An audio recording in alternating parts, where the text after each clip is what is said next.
नमस्कार, मैं विजेश यादव फिर हाजिर हूँ मेट्रो सिटी समाचार में एक नई रिपोर्ट को लेकर। आज बात करेंगे वसई विधानसभा की, जहां पर त्रिकोणीय मुकाबला देखने को मिल रहा है। यहाँ के स्थानीय पार्टी बहुजन विकास आघाड़ी, महाविकास आघाड़ी और महायुति के बीच। महायुति भाजपा का गठबंधन है, महाविकास आघाड़ी कांग्रेस का गठबंधन है और स्थानीय पार्टी बहुजन विकास आघाड़ी हितेंद्र ठाकुर खुद मैदान में है वसई विधानसभा से। आज बात करेंगे क्या वसई में सीटिंग बजेगी या कमल खिलेगा, या महाविकास आघाड़ी जीत दर्ज करती है उद्धव ठाकरे के सहारे वसई में। आइए वसई विधानसभा की बात करते हैं, पर उससे पहले जानते हैं उम्मीदवारों के बारे में।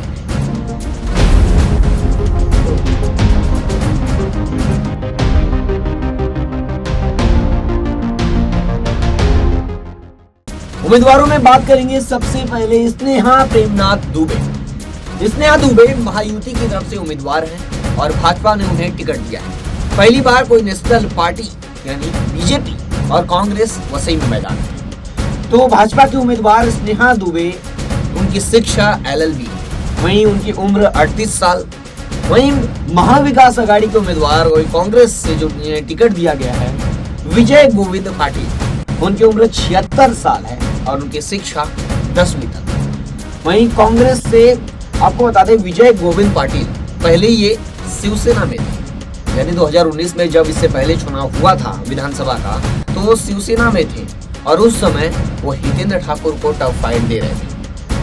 और उसके बाद 2019 के जो विधायक जीते हुए हैं हितेंद्र ठाकुर, वो बहुजन विकास आघाड़ी स्थानीय पार्टी है, उनके अध्यक्ष भी हैं और हितेंद्र ठाकुर खुद मैदान में है वसई विधानसभा से। उनकी उम्र 57 साल है हितेंद्र ठाकुर जी की। वहीं शिक्षा वो ग्रेजुएट है। तो तीनों, एक महाविकास आघाड़ी के उम्मीदवार विजय गोविंद पाटिल, वहीं महायुति के उम्मीदवार होंगे स्नेहा दुबे और हितेंद्र ठाकुर से उनकी मुकाबला होगा, क्योंकि स्थानीय पार्टी बहुजन विकास आघाड़ी, इनका 35 सालों से इस सीट पर कब्जा है। तो इस बार देखना होगा क्या होता है। आइए आगे बात करते हैं इस विषय में। पहले बात करते हैं पिछले नतीजे की, यानी 2019 में जो विधानसभा चुनाव हुआ था उसमें क्या हुआ था, उस पर पहले नजर डालते हैं, फिर आगे बात करते हैं। 2019 का नतीजों में आपको बता दें 2019 में हितेंद्र ठाकुर जीत गए थे और 2019 में वोटिंग परसेंटेज जो था वो 47% था, यानी 47.9%। लगभग 50% भी वोटिंग वसई में नहीं हुई थी। उस समय वसई में लगभग 2.5 लाख वोटर्स होंगे, 2 से 2.5 लाख वोटर्स, और उसमें से भी 50% लोगों ने ही वोटिंग किया था, यानी लोग घरों से निकले ही नहीं वोट करने के लिए।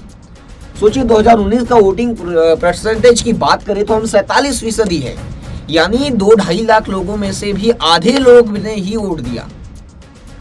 वहीं बात करें 2019 में जो जीत का अंतर था, हितेंद्र ठाकुर ने 25,995 वोटों से हराया था विजय गोविंद पाटिल को, जो उस समय शिवसेना में थे।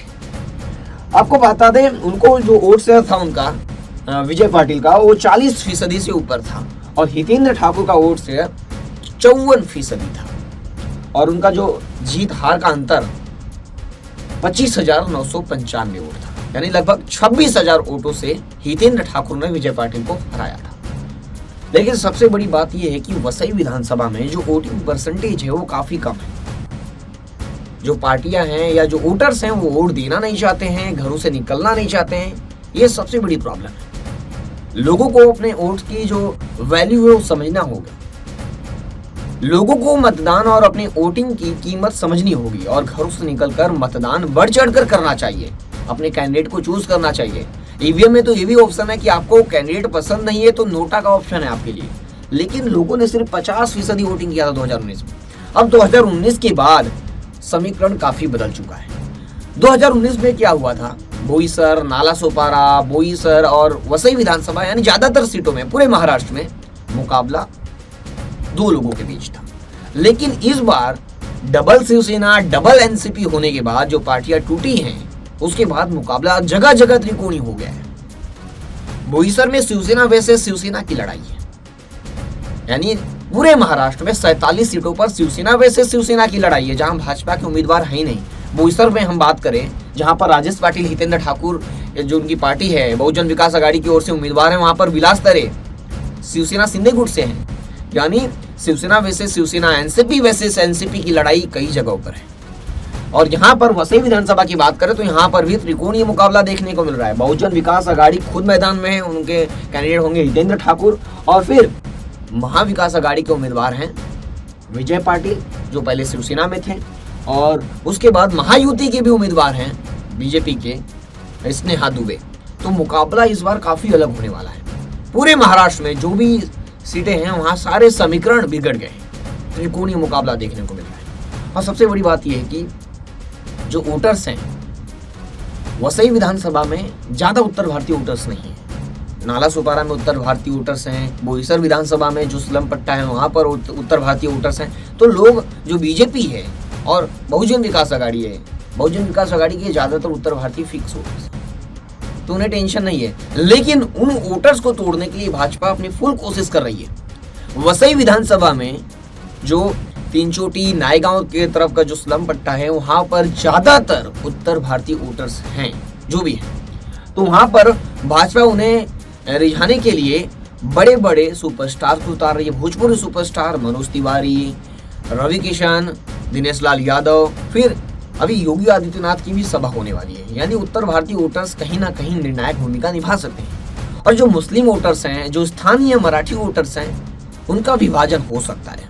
विभाजन इसलिए हो सकता है कि यूबीटी महाविकास आघाड़ी में, यानी उद्धव ठाकरे की शिवसेना महाविकास आघाड़ी में, और महाविकास आघाड़ी के उम्मीदवार हैं विजय पाटिल।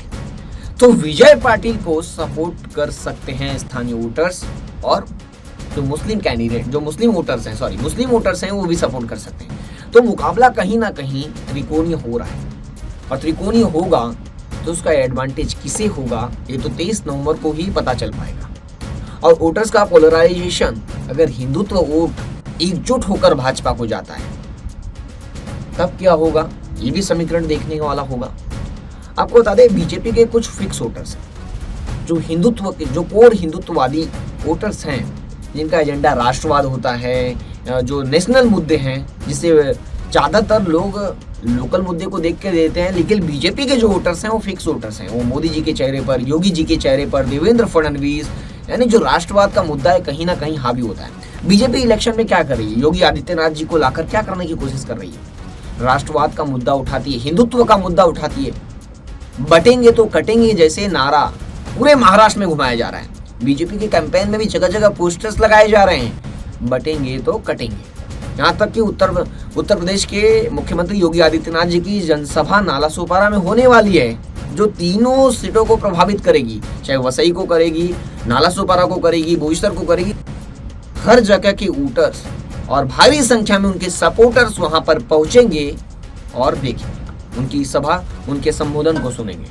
तो कहीं ना कहीं योगी आदित्यनाथ की जनसभा से फर्क पड़ेगा। और अभी देखना होगा नतीजा क्या आता है 23 नवंबर को। लगातार हमारे साथ देखते रहें मेट्रो सिटी समाचार।